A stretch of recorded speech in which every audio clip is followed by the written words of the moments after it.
भगवान शिव एक ऐसे देवता हैं जिनके कई रूप हमें देखने और जानने को मिलते हैं।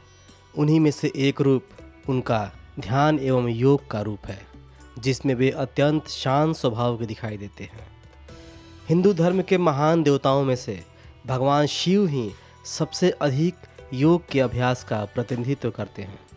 योगेश्वर यानी योग के महान स्वामी के रूप में वे शरीर, मन और चेतना के संबंध में योग के सभी पहलुओं पर शासन करते हैं।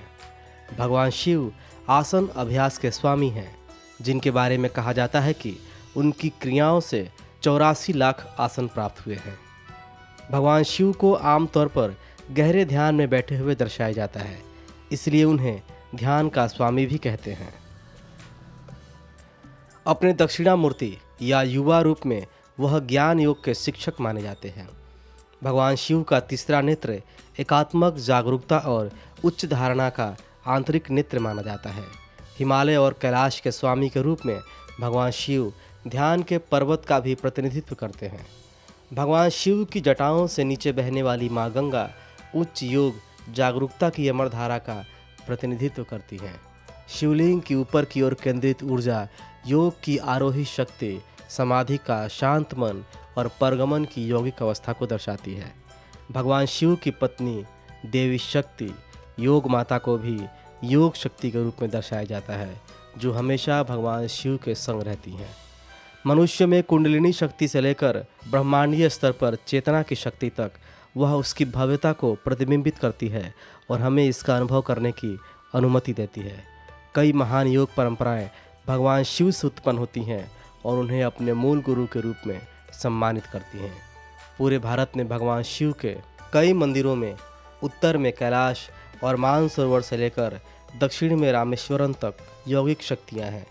भगवान शिव और योग साधना में बहुत गहरा संबंध है। यदि कोई आंतरिक रूप से भगवान शिव के प्रति समर्पण कर सकता है तो योग की सभी शक्तियाँ और अंतर्दृष्टि स्वाभाविक रूप से उचित समय और तरीके से प्रकट हो जाएंगी। भगवान शिव योग के आंतरिक गुरु हैं और सभी गुरु उनकी कृपा दृष्टि में काम करना पसंद करते हैं। यौगिक परंपरा में शिव की पूजा भगवान के रूप में नहीं की जाती, बल्कि उन्हें आदि योगी माना जाता है, यानी पहला योगी, पहला गुरु जिनसे योग विज्ञान की उत्पत्ति हुई। योग एक प्रक्रिया है और एक प्रणाली है जो मनुष्य को पूर्ण रूप से बढ़ाने के लिए है, ताकि व्यक्तिगत मनुष्य अपने भीतर अपनी उच्चतम संभव क्षमता पा सके। इसलिए माना जाता है कि आपको ऊपर देखने की ज़रूरत नहीं है, आपको बस अपने अंदर देखने की ज़रूरत है। यदि आप योग साधना और ध्यान में विश्वास रखते हैं तो भगवान शिव का स्मरण एक आदि योगी के रूप में ज़रूर करें। अभी के लिए बस इतना ही। मिलते हैं आपसे अगली वीडियो में। तब तक के लिए योग करते रहिए और स्वस्थ रहिए। हर हर महादेव।